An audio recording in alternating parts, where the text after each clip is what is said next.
Geopolitical tension over the climate responses has arisen in globally after the recent pandemic. The new issues has been raised and there is some risk factor that has involved, and the reputed organization and all the global expert has suggested a risk for the response to those countries according to that intensifying those effect on the climate change. The global temperature is most likely will surpass the Paris Agreement, the goal of 1.5 degrees centigrade by around 2030,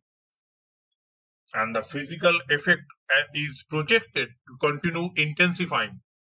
The perception of those insufficient contribution to reduce emission is growing rapidly, and it is tentatively to grow year by year from 2020 to that continuous decade has been increasing from 2020 to 2030 and then 2040. All these issues are increasing day by day. A new problem has been arise for a quite reason after the pandemic has just begun to over. The carbon dioxide removal not at a scale for those countries that pledges for those net zero emission for the country, and it's also become an interesting grow for this use and developing those countries that demand for financing and technology assistance, and the competition with China that over the key material and those minerals, and that a clean energy technology is used for those particular issues, and contention over the use of economical tool to advance climate interest is also increased day by day, and miscalculation of those strategic competition in those areas that is create those conflict in the climate and geopolitical flashpoint, that the cross-border water tension and the conflict,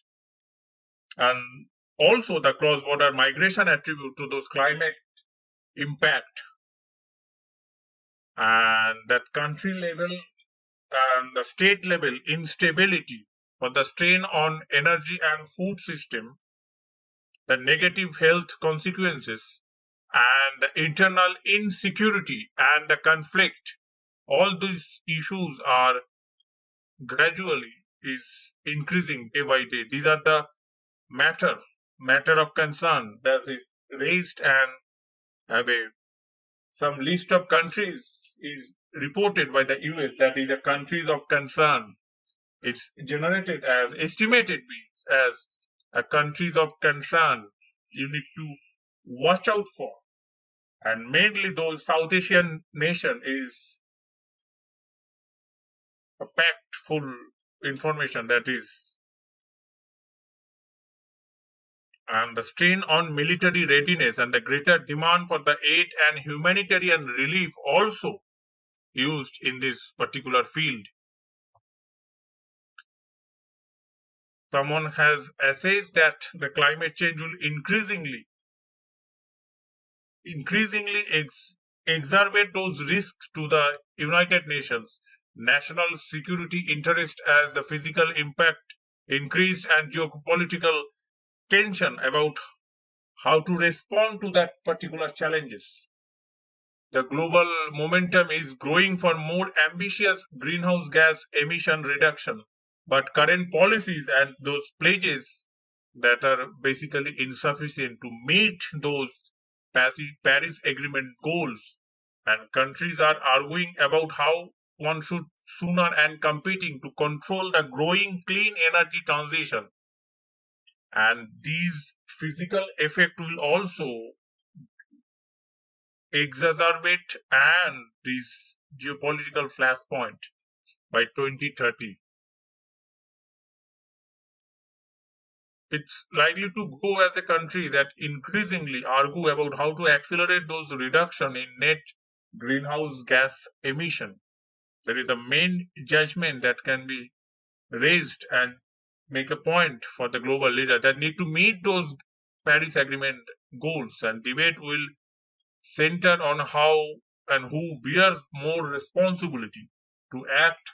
and to pay and to control it quickly, that the country will compete to those control resources and dominate new technologies to needed for the clean energy transmission and the transition. Most countries will face those difficult economic choices and probably will count on technological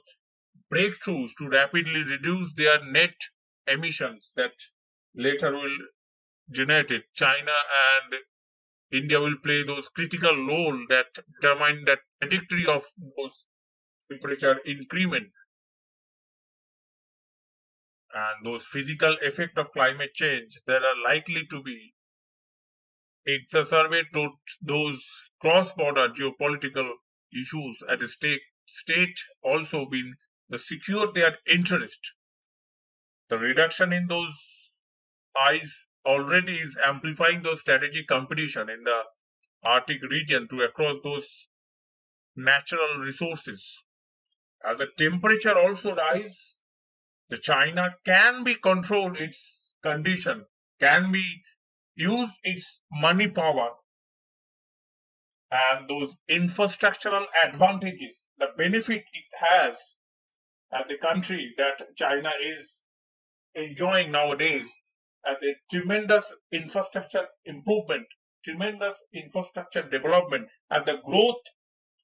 that China is relying on those environmental damages can cause to maintain and tackle the balances, to create those balances, maintain those balances mainly. That China can compete. But the other South Asian nation, African nation, the weak, poor countries in the sub-Sahara region and those countries with the highly dense condition, the population, and a lot of people are using and living these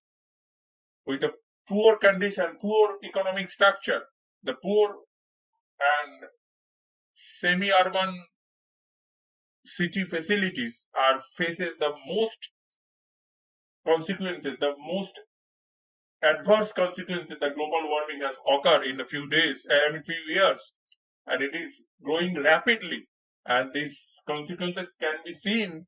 very much nowadays, and it can be hamper the daily life of half of the global population. That's all for now. Thanks for your time. See you in the next video.